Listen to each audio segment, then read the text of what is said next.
सभी बच्चों को नमस्ते।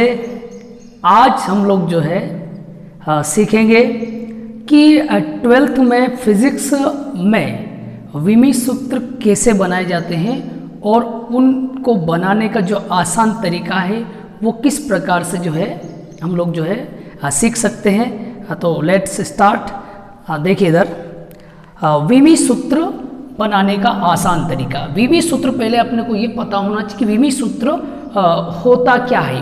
तो विमी सूत्र 3 अक्षर से बनता है। वैसे तो पहला अक्षर होता है कैपिटल एम,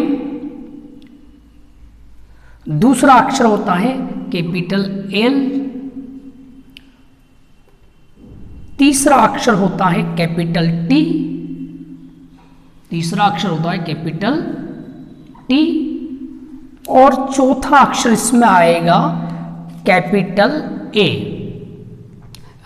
11th तक हम लोग केवल 3 अक्षर का यूज करते हैं, कैपिटल एम का, कैपिटल एल का, कैपिटल टी का। लेकिन जैसे ही हम लोग 12th में आते हैं एक लेटर और बढ़ जाता है जिसको हम लोग बोलते हैं ए।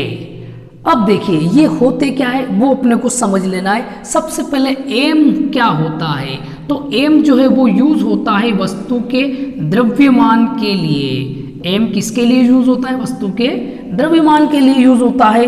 एल किसके लिए यूज होता है? तो एल यूज होता है वस्तु की लंबाई के लिए। एल किसके लिए यूज होता है?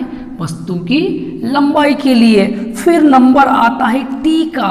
टी यूज होता है वस्तु के समय के लिए, वस्तु के समय के लिए। फिर नंबर आता है ए का और ए यूज होता है विद्युत धारा के लिए, विद्युत धारा के लिए। एक बार और समझ लीजिए, एम यूज होता है द्रव्यमान के लिए, एल यूज होगा लंबाई के लिए, टी यूज होगा समय के लिए और ए यूज होगा विद्युत धारा के लिए। तो विमी सूत्र कैसे बनाएंगे वो हम लोग सीख लेते हैं। इनमें विमी सूत्र में ये जो विमी सूत्र हम लोग बनाएंगे ये चारों अक्षर आपको मिलेंगे, इसकी पावर्स भी मिलेगी। क्योंकि जिस वस्तु का या जिसका भी राशि का विमी सूत्र बनाते हैं वो उसकी पावर के साथ लिखी जाती है। तो हम लोग सबसे पहले बनाते हैं विद्युत धारा के लिए जिसका एम्पियर होता है, ठीक है, उससे हम लोग आवेश का निकालेंगे। तो सबसे पहले हम बात करते हैं विद्युत धारा की, ठीक है। तो देखिए विद्युत धारा, विद्युत धारा बराबर होता है आवेश प्रवाह की दर। विद्युत धारा का मतलब होता है आवेश प्रवाह की दर, मतलब पर यूनिट टाइम में कितना आवेश उस चालक के अंदर प्रवाहित हो रहा है। तो सबसे पहले ऊपर आएगा आवेश और उसके नीचे आएगा समय। क्यों? क्योंकि डेफिनेशन क्या बोलती है? आवेश प्रवाह की दर। जब समय बटे में होता है तो उसे दर पढ़ा जाता है। तो आवेश प्रवाह की दर को आप आगे लिख सकते हैं आवेश प्रवाह बटे समय। आवेश प्रवाह की दर को विद्युत धारा कहते हैं। विद्युत धारा को कैपिटल आई से शो करते हैं, आवेश को क्यू से शो करते हैं और समय को टी से। अगर हम लोग इस टी को इधर भेजें तो क्यू की वैल्यू आ जाएगी, तो क्यू की वैल्यू आएगी, टी इधर आएगा तो क्या बनेगा? I T. अब ध्यान से देखना सभी, क्यू की वैल्यू आ गई आई टी और आपको बनाना है क्यू का विमीय सूत्र। क्यू का क्या बनाना है?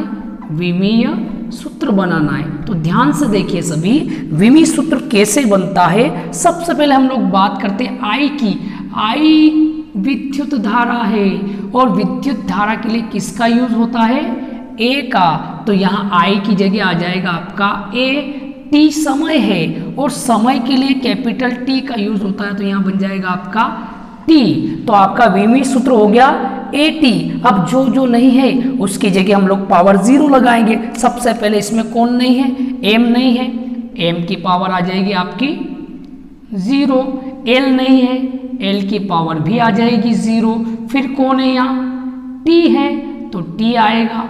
फिर कौन है यहाँ? ए है तो ए आएगा। तो आपके आवेश का विमी सूत्र क्या हो गया? एम की पावर 0, एल की power 0, T A. Clear? Note कर ले सभी इसको।